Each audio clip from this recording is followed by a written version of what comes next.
آج پہلی مرتبہ اس پر بات کر رہے ہیں تو کچھ تھوڑی سی کارگزاری بھی آپ کے سامنے کہہ دیں تاکہ آپ کو تعارف ہو جائے کہ اس راستے پر کیسے بندے کی زندگیاں بدلتی ہیں۔ یہ آج ایک مرتبہ کسی ایئرپورٹ پر بیٹھا تھا، کافروں کا ملک تھا، ایک نوجوان دیکھنے میں بہت خوبصورت پرسنالٹی اپنے ہاتھ میں شراب کی بوتل لیے پیتا ہوا جا رہا تھا۔ جب قریب سے گزرا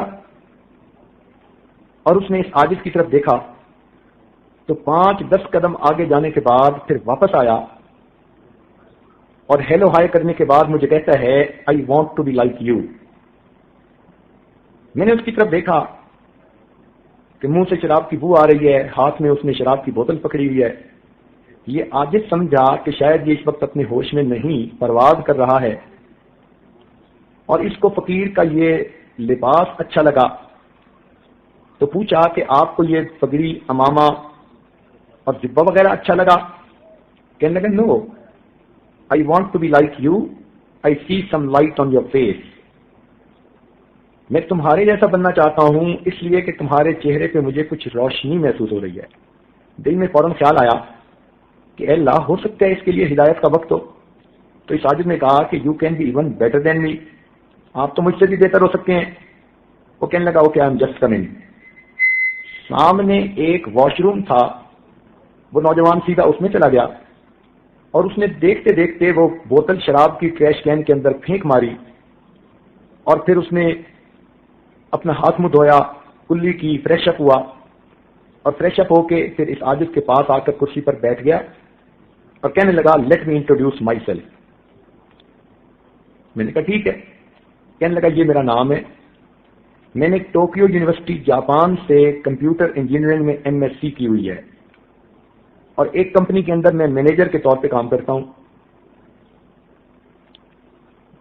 آپ دیکھ رہے ہیں کہ اللہ نے مجھے کتنی اچھی جوانی دی، خوبصورتی دی، اور میری جاب بہت اچھی ہے، اور میرے آفس میں ادھر ادھر ارد گرد ہر طرف لڑکیاں کام کرتی ہیں۔ میرا کوئی دن گناہ کے بغیر نہیں گزرتا، مجھے دائیں بائیں کہیں نہ کہیں سے روز گناہ کی آفر ہوتی ہے، اور میں ڈیلی گناہ کرتا ہوں۔ تو اب آپ مجھے بتائیں کہ میں آپ جیسا کیسے بن سکتا ہوں؟ پھر کہنے لگا کہ میرے بارے میں یہ سمجھ لیں، I eat everything, I do everything. ان دو لفظوں میں اس نے اپنی پوری زندگی کی ترتیب بتا دی، I eat everything, I do everything. اب ایسی اس نوجوان کی زندگی، اور وہ کہتے ہیں کہ جی میں نیک بننا چاہتا ہوں۔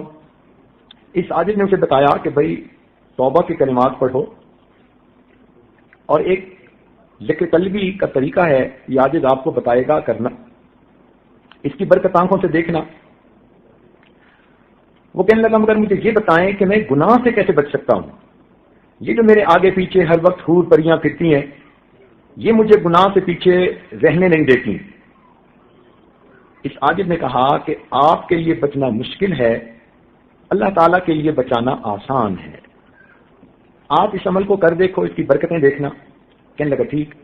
وہی بیٹھے بیٹھے اس عاجز نے اس کو بیٹھ کے کلمات پڑھائے اور یہی ذکر کا طریقہ سمجھایا، اور وہ بچہ بھی چلا گیا نوجوان، اور یہ عاجز بھی اپنی فلائٹ پر چلا گیا۔ 3 مہینے کے بعد اس کا خط آیا۔ اس عاجز نے اب بھی اس کو اپنے ریکارڈ میں محفوظ رکھا ہے۔ تو اس خط میں اس نے 2 باتیں لکھی۔ پہلی بات تو اس نے یہ لکھی کہ میں 5 وقت کی نماز تو پڑھتا ہی ہوں، کبھی کبھی مجھے تہجد کی بھی نماز نصیب ہو جاتی ہے۔ یہ اس نے پہلا پوائنٹ لکھا کہ میں 5 وقت کی نماز تو پڑھتا ہی ہوں، کبھی کبھی مجھے تہجد کی بھی توفیق نصیب ہو جاتی ہے۔ اور دوسرا پوائنٹ اس نے لکھا، میں اس بات پہ حیران ہوں کہ گناہوں کے سمندر میں رہتے ہوئے میں گناہوں سے کیسے بچا ہوا ہوں۔ اس عاجز نے پھر اس کا جواب تفصیلی لکھا اور اس کو سمجھایا کہ ہمارے بزرگ فرماتے تھے ہمارے بڑوں کی دعائیں ہمارے گرد پہرا دیا کرتی ہیں، ہمارے بڑوں کی دعائیں ہمارے گرد پہرا دیا کرتی ہیں۔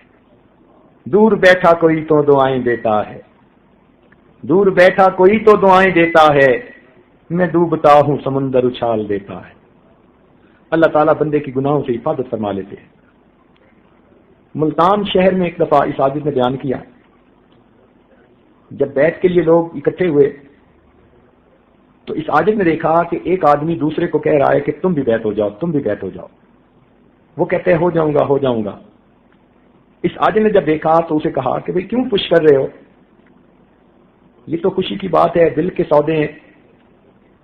تو وہ آدمی پھر اس عاجز کے ساتھ ڈائریکٹ گفتگو کرنے لگا، کہنے لگا حضرت میں اس علاقے کا پولیس اسٹیشن کا انسپیکٹر ہوں، انچارج ہوں، یہ میرے بڑے بھائی ہیں، خود بھی بیعت ہونا چاہتے ہیں اور مجھے بھی کہتے ہیں بیعت کرنے کے لیے، مگر میں کیا بیعت کروں گا، آپ کو پتہ ہی ہے کہ پولیس والوں کی زندگی کیا ہوتی ہے.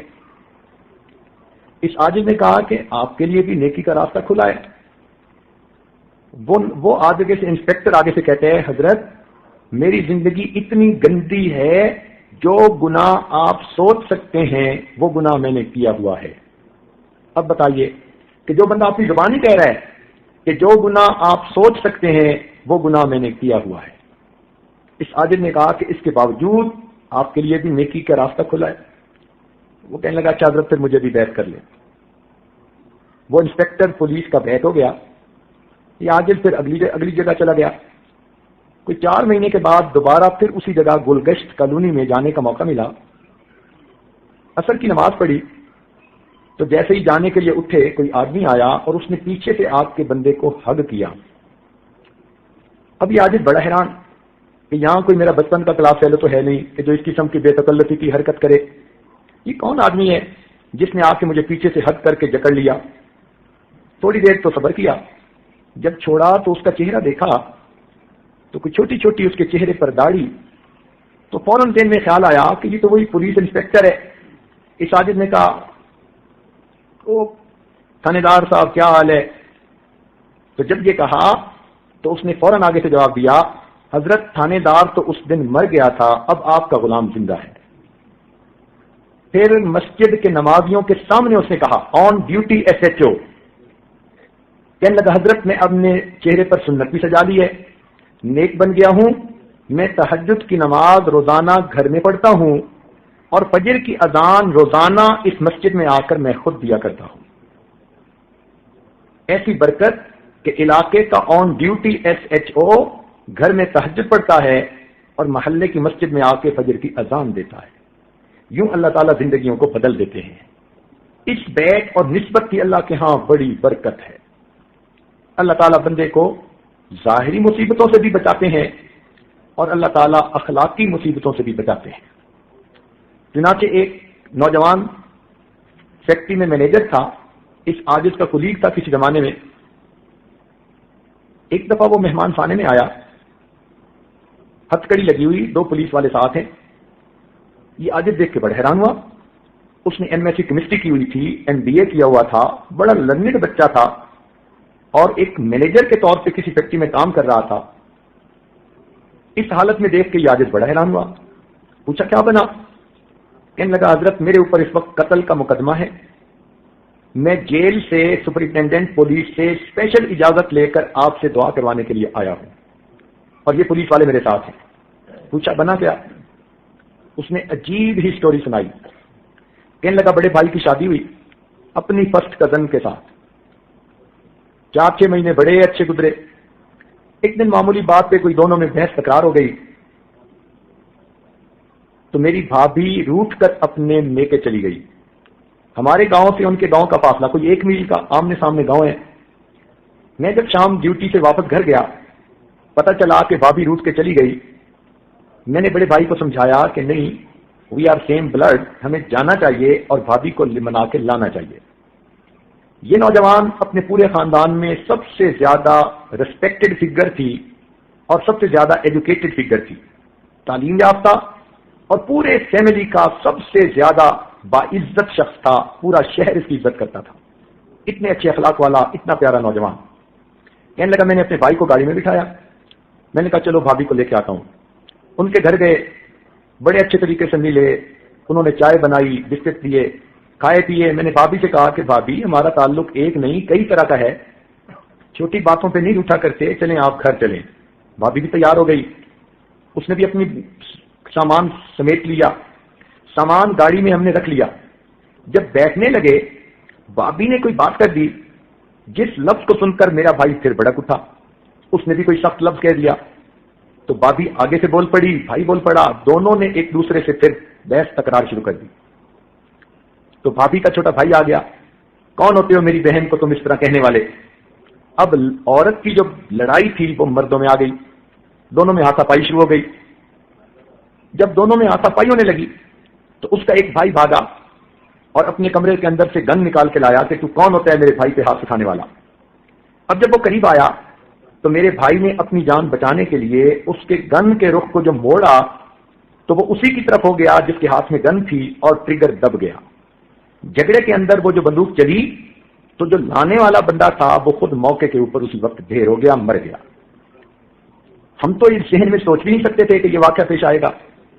میں نے انہیں کہا کہ اس کو اٹھائیں, ہاسپٹل لے جاتے ہیں, مگر وہ تو اسی وقت ہی ٹھنڈا ہو گیا. اس کے بھائیوں نے مجھے پکڑ لیا اور میری بابی کہنے لگی کہ ہاں اس پہ مقدمہ بنوائیں گے اور ہم اپنے بھائی کے بدلے میں اس کو پھانسی لگوائیں گے. تو میرا بھائی تو بھاگ گیا. اب وہ بابی ایسی چلاک کہ اپنے خاوند کو بچا رہی ہے اور مجھے کہنے لگی کہ اس کو پھانسی چڑھوائیں گے, یہ ان کے خاندان کا سب سے زیادہ ریسپیکٹڈ بندہ ہے. پولیس آ گئی, میں مجرم کے طور پہ موقع پہ پکڑا گیا. ڈیڈ باڈی بھی مل گئی, گن بھی مل گئی, گواہ بھی مل گئے. جو کچھ کسی بندے کے قتل کا پروف ہو سکتا ہے وہ سب کا سب 100% موجود تھا. مجھے جیل پہنچا دیا گیا, ہتھکڑیاں بیڑیاں لگا دی گئیں. میرے وکیل نے کہا کہ پولیس نے مقدمہ ایسا زبردست درج کیا ہے کہ آپ کے بچنے کی 100 میں سے ایک حصہ بھی امید نہیں ہے. دیوار پہ لکھا مجھے نظر آ رہا ہے کہ تمہیں پھانسی دے دی جائے گی. میں دعائیں کرتا رہا. آپ کا خیال آیا تو میں نے آپ کے بارے میں پتہ کروایا تو پتہ چلا کہ بیرون ملک گئے ہوئے تھے.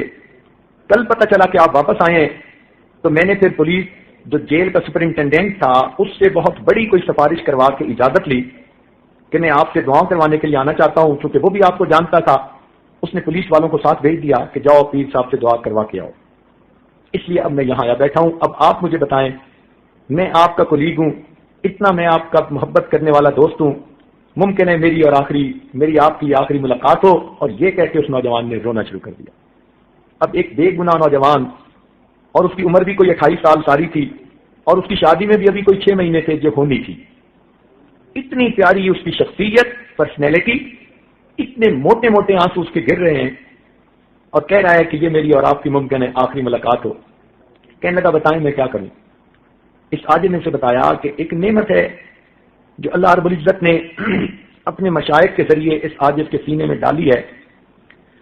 آپ اس نسبت پہ اپنا تعلق جوڑیں اور اللہ کے حضور اس نسبت کو پیش کریں. اللہ تعالیٰ کے ہاں نسبت کی بڑی لاج ہے. اس نے کہا جو کہیں گے میں کرنے کو تیار.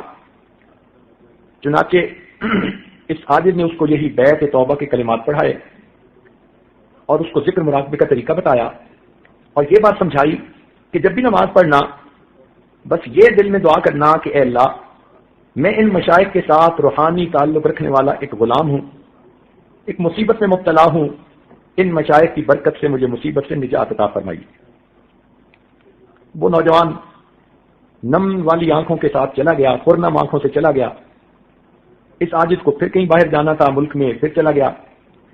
3-4 مہینے کے بعد پھر واپس جب اپنے ملک میں پہنچا تو گھر میں تھا کہ بیٹے نے ایک مٹھائی کا بڑا ڈبہ لا کر دیا کہ جی کوئی مہمان خانے میں آدمی آئے ہیں, انہوں نے سلام بھیجے ہیں اور مٹھائی آپ کے لیے لائے ہیں.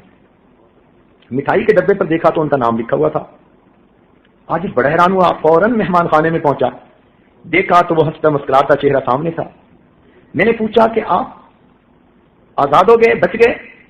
کہنے لگا حضرت یہ تو کوئی کرامت ہی ہو گئی, اللہ تعالیٰ نے مجھ پر طرف کیا. بھائی کیسے؟ کہنے لگا کہ مسئلہ یہ بنا کہ جب ڈیڈ باڈی کا پوسٹ مارٹم کیا گیا تو جو سرجن اس کا پوسٹ مارٹم کر رہا تھا اس نے اس کے جسم سے جو گولی نکالی جس سے اس کی ڈیتھ ہوئی تھی تو اس کی پیمائش تو اس نے ملی میٹر میں کی, مگر غلطی سے لکھتے ہوئے اس کو انچ یونٹ میں اس نے لکھ دیا.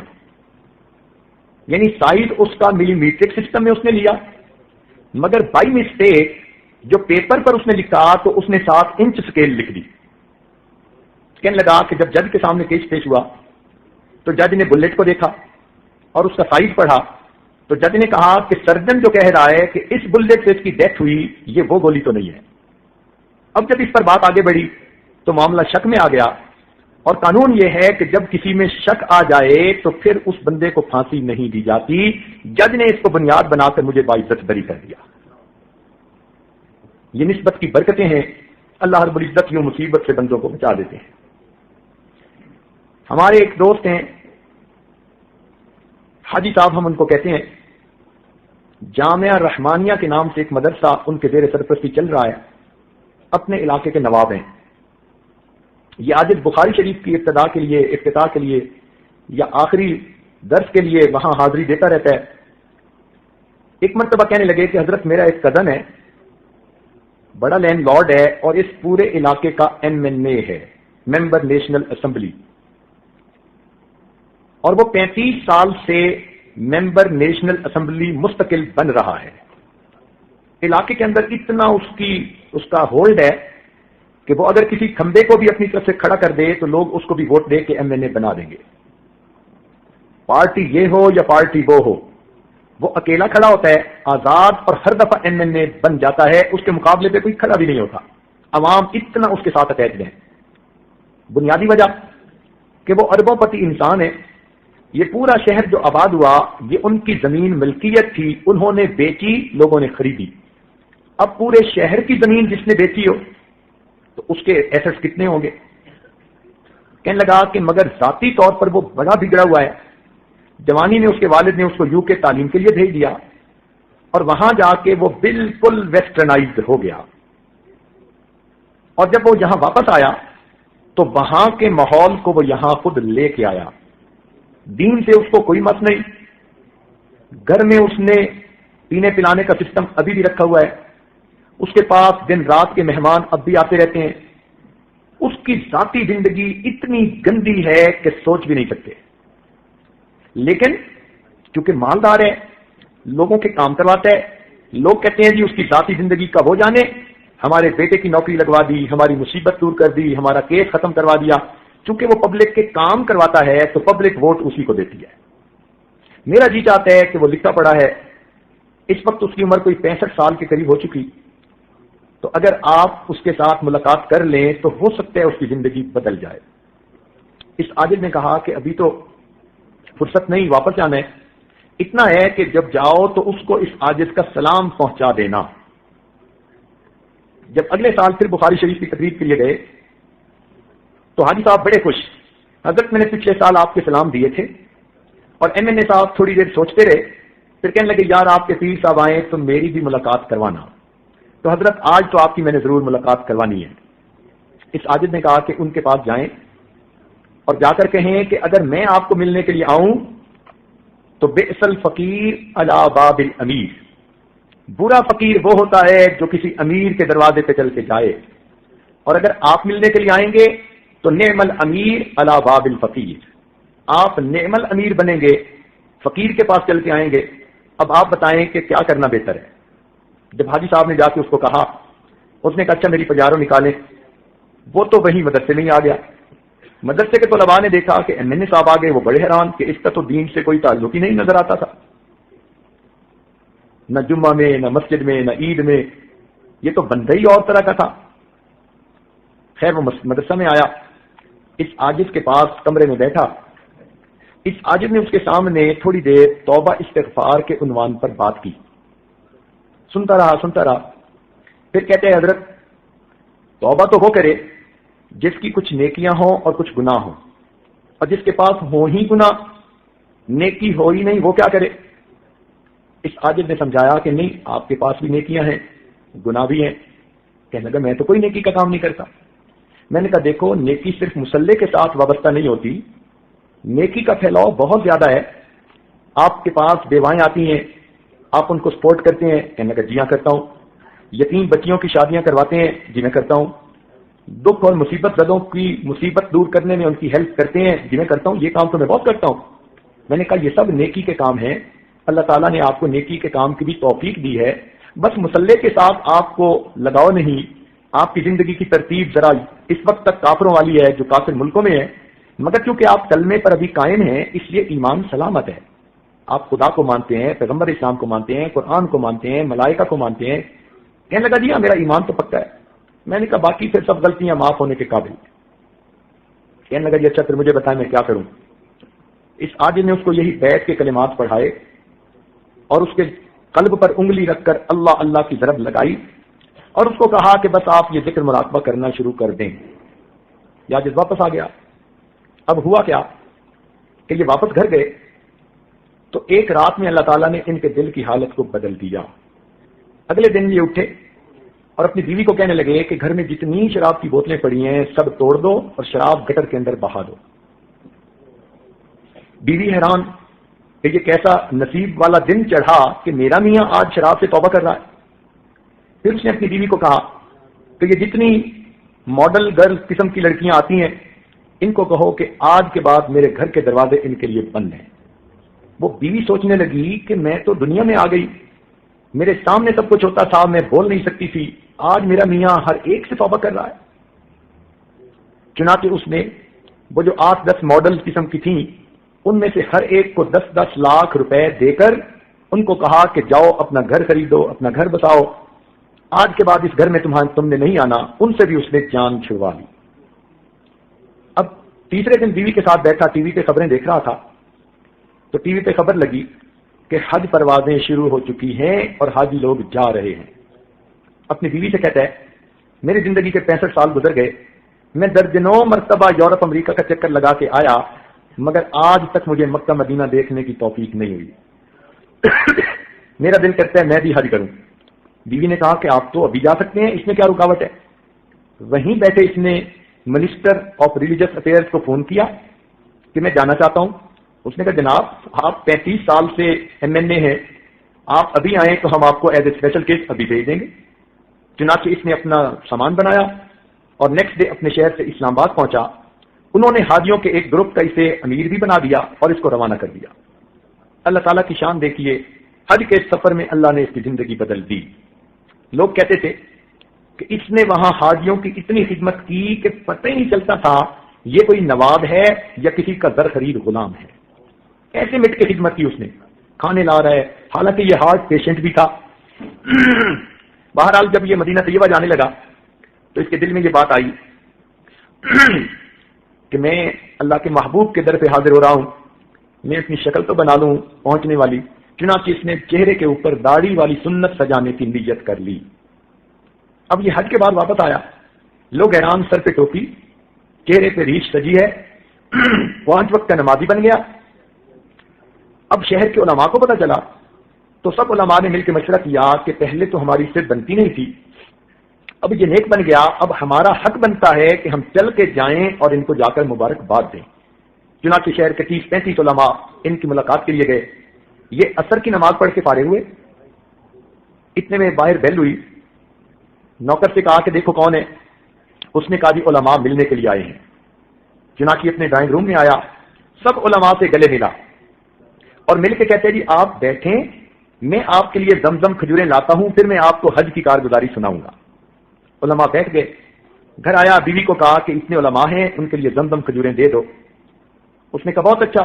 چنانچہ وہ چھوٹے چھوٹے کپوں میں زمزم ڈالنے لگی. ان کے ہاتھ میں تسبیح، سر پہ ٹوپی، یہ اپنے بیڈ کے اوپر بیٹھ کر تسبیح پڑھنے لگے.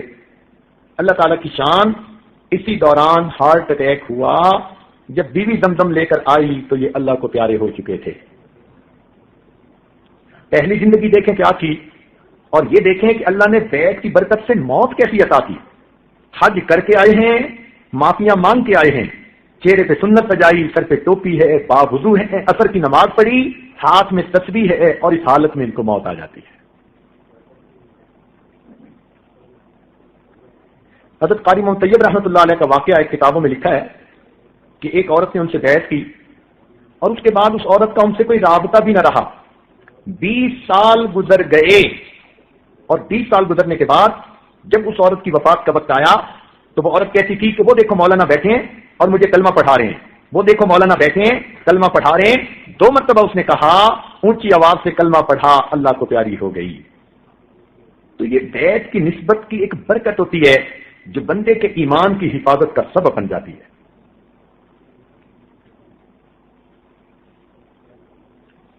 ہمارے ایک دوست ہیں، ان کا جوان بیٹا امریکہ میں 18 سال 17 سال کی جو عمر کو پہنچا تو وہاں کے کلبوں میں وہ پھنس گیا. والد اتنا پریشان، والدہ اتنی پریشان کہ کوئی حد نہیں. اب انہوں نے ساجد کے سامنے رونا رویا. ساجد نے کہا بھائی جیسا کیسا ہے بس اس کو بیعت کروا دو اور پھر برکت دیکھو نسبت کی کہ کیا ہوتی ہے. اللہ تعالیٰ کی شان کہ اس بچے نے والدین کی بات مان کر بیعت کر لی اور یہ نہ سمجھا کہ میرے ساتھ ہونے والا کیا ہے.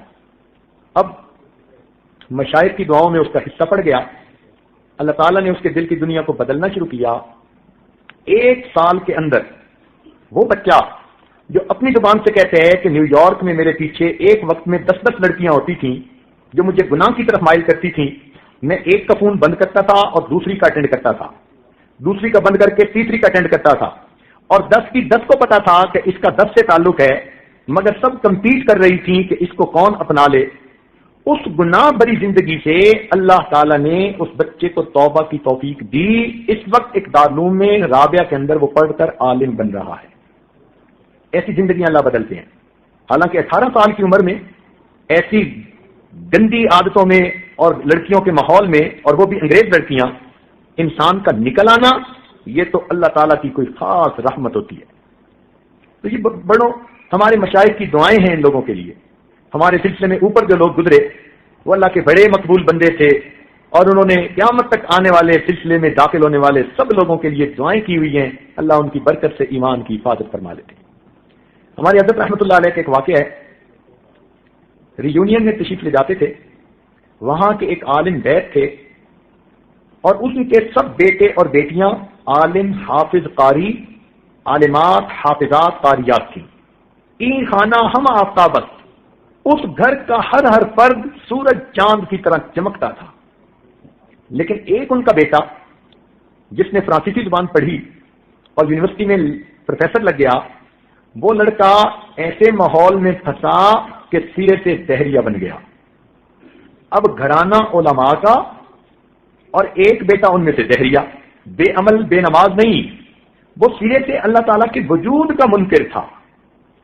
وہ عالم یہ واقعہ خود سنانے کے بعد کہنے لگے کہ ہم میاں بیوی راتوں کو روتے روتے رہ جاتے کہ یہ ہمارے گھر میں سے ایک بچہ کیسا نکل آیا، کسی کو بتا بھی نہ سکتے. میں مسجد کا پیش امام، لوگوں میں میری اتنی عزت قدر، میرے بچے اتنے نیک، میری بیٹیاں اتنی نیک، اور ان میں سے ایک گھر کا فرد وہ دہریہ بن گیا. کہنے لگا ہمارے حضرت بھی آتے تو ہم شرم کے مارے ان کو بھی نہ بتا سکتے. یہ بات ذہن میں رکھیے کہ جس طرح مریض کو چاہیے کہ ہر بیماری اپنے ڈاکٹر کو بتائے تب علاج ہوگا، اسی طرح مرید کو بھی چاہیے کہ اپنی روحانی ہر بیماری کی اطلاع شیخ کو ضرور دے تاکہ اس کا علاج ہو سکے. اگر مریض شرم کرے کہ میں ڈاکٹر کو بیماری کیسے بتاؤں تو اس کی بیماری کا علاج نہیں ہوگا. اسی طرح مرید شرم کرے کہ میں اپنا یہ گناہ کیسے بتاؤں تو اس کا علاج نہیں ہوگا. ہمارے مشائخ نے کہا کہ مرید کو چاہیے کہ شیخ کے سامنے دل کا حال اس طرح کھول لے جیسے کوئی لڑکی اپنی ماں کے سامنے اپنا سب کچھ کھول دیتی ہے. تو خیر ایک دن انہوں نے حضرت کے سامنے اپنے دل کا غم کہہ ڈالا. حضرت نے فرمایا کہ اپنے بیٹے کو بیعت کروا دو. ان کا حضرت وہ تو نہ دین کو مانتا ہے نہ خدا کو مانتا ہے، وہ بیعت کہاں ہوگا. حضرت نے کہا آپ والد ہو تو اسے سمجھا بجھا کے بیعت کروا دو. اب اس کے والد نے بات کی. لڑکا کہنے لگا نہ میں خدا کو مانتا ہوں، نہ نبی کو مانتا ہوں، نہ اسلام کو مانتا ہوں، میرا کیا واسطہ. والد صاحب نے کہا بیٹا ہم سب بیعت ہیں، تم بھی بیعت کر لو. جب زیادہ پش کیا تو وہ کہنے لگا کہ اچھا آپ لوگوں کی مجبوری سے میں بیعت تو کر لیتا ہوں مگر میں نے کرنا کرانا کچھ نہیں. انہوں نے حضرت صاحب سے پوچھا. حضرت صاحب نے فرمایا کہ میں نے تو کرنے کے لیے کچھ کہا بھی نہیں، میں نے تو کچھ نہیں کہا کہ یہ کرنا وہ کرنا. کچھ نہ کرے، فقط بیعت کے کلمات پڑھے اور پھر اس کی برکت آپ دیکھیے. چنانچہ ماں باپ نے پھر اگلے دن سمجھایا، حتیٰ کہ اس بچے نے حضرت کے ہاتھوں میں ہاتھ دے کر توبہ کے کلمات پڑھ لیے. وہ نہ سمجھ سکا کہ کسی اللہ والے کے پڑھانے پر جو یہ کلمات پڑھے جاتے ہیں اس توبہ کو ایک نسبت ہوتی ہے بزرگوں کے ساتھ. اب کیا ہوا کہ وہ گھر میں تو پہلے بھی ہوتا تھا لیکن حضرت سے ملتا ہی نہیں تھا. اب بیعت کی برکت کے بعد اس کے دل میں حضرت کی عقیدت محبت پیدا ہونی شروع ہو گئی. چنانچہ کبھی وہ گھر سے کھانا لا کے حضرت کے سامنے دسترخوان بچھا دیتا، کبھی پانی لا کے دے دیتا، کبھی دروازہ کھول دیتا، کبھی محفل میں بیٹھ کے 2 باتیں سن لیتا. اللہ تعالیٰ کی شان دیکھیے، 1 سال کے اندر اللہ تعالیٰ نے اس کی دل کی دنیا کو ایسے بدلا، اس نے باقاعدہ اسلام قبول کیا، نمازیں شروع کی، چہرے پہ سنت سجائی، اپنی وضاقتہ مسلمانوں والی بنائی، تہجد گزار بن گیا. اور اگلے 2 سالوں میں اس نے ذکر پر اتنی محنت کی کہ 2 سالوں کے بعد ہمارے حضرت نے اس کو اجازت خلافت عطا فرمائی. وہ پروفیسر یونیورسٹی کا، پھر اس نے دین کا کام کیا. اس وقت ہزاروں طلباء نوجوانوں کے لیے وہ شیخ اور مرشد بن کے کام کر رہا ہے. یہ نسبت کی برکت ہوتی ہے کہ دہریوں سے بھی اللہ تعالیٰ پھر دین کا کام لے لیا کرتے ہیں. اللہ تعالیٰ ایمان کی حفاظت فرماتے ہیں. چنانچہ ہمارے ایک دوست حافظ صاحب تھے، ایسی ایمان کی حفاظت، انہوں نے عصر کی نماز پڑھی اور اپنے بھائی کو کہتے ہیں اس عاجز کا نام لے کر کہ حضرت صاحب کو میرے سلام دے دینا اور تم گواہ رہنا میں کلمہ پڑھ رہا ہوں. اور یہ کہہ کے اس حافظ صاحب نے کلمہ پڑھا اور مسجد میں وہیں ان کی وفات ہو گئی. ایسی موت اللہ دیتے ہیں ایمان والی. یوں اللہ تعالیٰ ایمان کی حفاظت فرماتے ہیں. ہمارے ایک دادا پیر خواجہ فضل قریشی رحمۃ اللہ علیہ تھے، وہ فرماتے تھے کہ جس بندے نے اس عاجز سے بیٹھ کے کلمات پڑھے اور اس عاجز نے ان کے قلب پر انگلی رکھ کر اللہ اللہ کہی، اس کو ذکر کے بغیر موت نہیں آ سکتی. ایسی مقبول دعائیں ہیں ہمارے مشائخ کی کہ اس توبہ کی برکت سے اللہ تعالیٰ ایمان کی حفاظت فرما لیتے ہیں. چنانچہ ایک واقعہ آخری سنا کر بات مکمل کروں گا. ہمارے اپنے محلہ میں اس عاجز کے کلاس فیلو ہیں. الحمدللہ اس عاجز کو جتنی محبت دنیا میں ملتی ہے اس سے زیادہ محبت اپنے ملک میں ملتی ہے، اور جتنی محبت اپنے ملک میں ملتی ہے اس سے زیادہ محبت اپنے شہر میں ملتی ہے، اور جتنی محبت اپنے شہر میں ملتی ہے اس سے زیادہ محبت اپنے محلے میں ملتی ہے، اور جتنی محبت اپنے محلے میں ملتی ہے الحمدللہ اس سے زیادہ محبت اپنے گھر میں ملتی ہے. لوگ کہتے ہیں کہ گھر کا پیر ہلکا ہوتا ہے. الحمدللہ اس عاجز پر اللہ کا ایسا فضل، اللہ نے گھر میں بھی اس عاجز کو پیر بنا دیا. اس عاجز کی اہلیہ بیوی بھی ہے اور مریدہ بھی ہے. جب وہ دیکھتی ہیں کہ محلے کی وہ لڑکیاں جن کے ساتھ یہ عاجز پرائمری میں پڑھتا تھا یا جن کے ساتھ بچپن میں گلیوں میں کھیلتا تھا وہ آتی ہیں اور بیعت ہوتی ہیں، تو اس عاجز کی اہلیہ بڑی حیران ہوتی ہیں. کہتی ہیں کہ بچپن کی لڑکیاں تو آدمی کی حقیقت کو جانتی ہیں کہ اس وقت بندہ چھوٹا ہوتا ہے اور طرح کی زندگی ہوتی ہے، مگر اللہ تعالیٰ کی شان کہ جن گھروں میں کھیل کھیل کر یہ عاجز جوان ہوا، آج ان کی بچیاں، ان کی اولادیں سب کی سب الحمدللہ اس عاجز سے بیعت ہیں. اللہ رب العزت نے ایسی پاکیزہ جوانی عطا فرمائی کہ اپنے محلے کی، گلی کی بہو بیٹیاں، بچیاں، دادیاں، نانیاں سب کی سب اس عاجز سے بیعت کا تعلق رکھتی ہے. الحمدللہ رب العالمین. تو اس عاجز کے ایک کلاس فیلو تھے، وہ بھی اس عاجز سے بیعت، اور ان کے والد صاحب بھی اس عاجز سے بیعت. حالانکہ ان کے والد تو میرے والد کی عمر کے تھے، مگر اللہ تعالیٰ نے محبت دل میں ان کے ڈال دی، لہٰذا انہوں نے اس عاجز سے بیعت کر لی. اب وہ جو میرے دوست ہیں انہوں نے یہ واقعہ مسجد کے اندر باوضو ہو کر سارے نمازیوں کو سنایا. یہ واقعہ ہم نے بھی سنا، تو ہم نے ان کو بلا کر خود بھی یہ واقعہ براہ راست سنا. وہ کہنے لگے کہ میرے والد صاحب بیمار تھے. توجہ سے بات سنیے گا. میرے والد صاحب بیمار تھے حتیٰ کہ ان کے آخری لمحات شروع ہو گئے. ہم 4-5 بھائی، 2-3 بہنیں سب ان کی چارپائی کے ارد گرد بیٹھ کر دعائیں کرنے لگے، رونے لگے. کوئی قرآن پڑھ رہا ہے، کوئی یاسین شریف پڑھ رہا ہے، کوئی کلمہ پڑھ رہا ہے، کوئی رو رہا ہے. عجیب کیفیت تھی اور والد صاحب آخری سانس لے رہے تھے. کہنے لگے کہ میں والد صاحب کے چہرے کے بالکل قریب ہو کر بیٹھ گیا اور میں نے اونچی آواز سے کلمہ پڑھنا شروع کر دیا. اتنے میں میری ایک بہن نے اشارہ کیا کہ ابو کے پاؤں تو بالکل ٹھنڈے بے جان ہو چکے. تھوڑی دیر بعد اس نے اشارہ کیا کہ دیکھو ابو کے گھٹنے بھی ڈھلک گئے، ٹانگیں ڈھلک گئیں. ہمیں ایسا لگ رہا تھا کہ جیسے ان کی روح گویا پاؤں کی طرف سے سمٹ کر گھٹنے تک آ گئی. سانس اکھڑا نہیں تھا، تیز ہو گیا تھا اور لگتا تھا کہ بس چند منٹ کی بات ہے. کہنے لگے کہ ایسے میں نے والد صاحب کے چہرے کو متواتر دیکھ رہا تھا. والد صاحب کے ہونٹ بند، میں کلمہ پڑھ رہا ہوں اور والد صاحب نے ایک مرتبہ بھی ہونٹ نہیں ہلائے کہ میں سوچتا کہ والد صاحب نے بھی کلمہ پڑھا. میرے دل میں یہ بات آئی، اے اللہ کیا میرے والد صاحب کلمہ پڑھے بغیر دنیا سے جائیں گے؟ اس خیال کے آتے ہی میں اتنا رویا کہ کوئی حد نہیں. کہنے لگے اللہ نے میری مدد کی. میرے دل میں ایک خیال آ گیا. میں نے اپنے دل کے اندر دعا کی, اے اللہ میرے والد صاحب کی بیعت کا تعلق فلاں سے ہے. اس عاجز کے بارے میں سوچا, اور ان کا بیعت کا تعلق فلاں سے ہے, اور یہ سلسلہ اوپر چلتے چلتے صدیق اکبر اللہ عنہ تک پہنچتا ہے. اے اللہ اگر ان مشائخ کا تیرے ہاں کوئی مقام ہے, ان کی برکت سے ان کے ایمان کی حفاظت فرما دے. کہنے لگے میں نے اپنے دل میں یہ دعا مانگی, کلمح البصر, پلک چھپکنے کی دیر تھی, میرے والد صاحب نے ہونٹ کھولے, 5 مرتبہ کلمہ پڑھا, 5ویں مرتبہ روح پرواز کر گئی. یہ چھوٹی سی بات نہیں, اللہ رب العزت ایمان پہ موت عطا فرما دیتے ہیں, اس نسبت کی حفاظت ہو جاتی ہے. تو اس لیے یہ بیعت ایک روحانی تعلق ہے جو مشائخ کے ساتھ ہوتا ہے. اللہ تعالیٰ دنیا کی مصیبتوں سے بھی محفوظ فرما دیتے ہیں اس کی برکت سے, اور اللہ تعالیٰ ایمان کی بھی حفاظت فرماتے ہیں. بالخصوص جوان بچے بچیوں کی زندگی میں انقلابی تبدیلیاں بندہ خود محسوس کرتا ہے. اللہ تعالیٰ ہمیں اپنے مشائخ کی اس نسبت کی حفاظت کی توفیق عطا فرمائے, اور اللہ تعالیٰ ہمیں ایمان پر موت عطا فرمائے, اور قیامت کے دن نبی علیہ السلام کے ہاتھوں حوض کوثر کا جام عطا فرمائے. اب چند باتیں معمولات کے بارے میں کہ جو مستورات بیعت ہو چکی ہیں یا ابھی ہوں گی اس محفل میں, چونکہ آج رمضان شریف کی آخری محفل ہے, اس وقت بھی ہم توبہ کے کلمات پڑھیں گے. جو پہلے بیعت ہو چکی ہیں وہ تجدید بیعت کی نیت کر لیں گی, جو نئے سرے سے بیعت ہونا چاہیں گی وہ بیعت کی نیت کر لیں گی, اور جو دوسرے مشائخ سے عورتیں بیٹھ ہیں وہ فقط توبہ کی نیت کریں گی تاکہ محفل میں توبہ کی قبولیت میں وہ بھی شامل.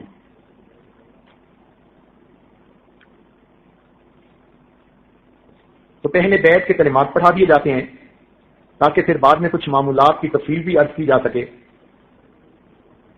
آج رمضان مبارک کے آخری دن کی اس بابرکت محفل کو غنیمت سمجھتے ہوئے زندگی کے پچھلے تمام گناہوں سے سچی پکی توبہ کر لیجئے.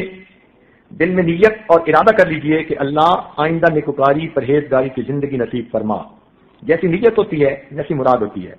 تو نیت کیجئے کہ اللہ مجھے آئندہ سچی اور سچی زندگی گزارنے کی توفیق نصیب فرما.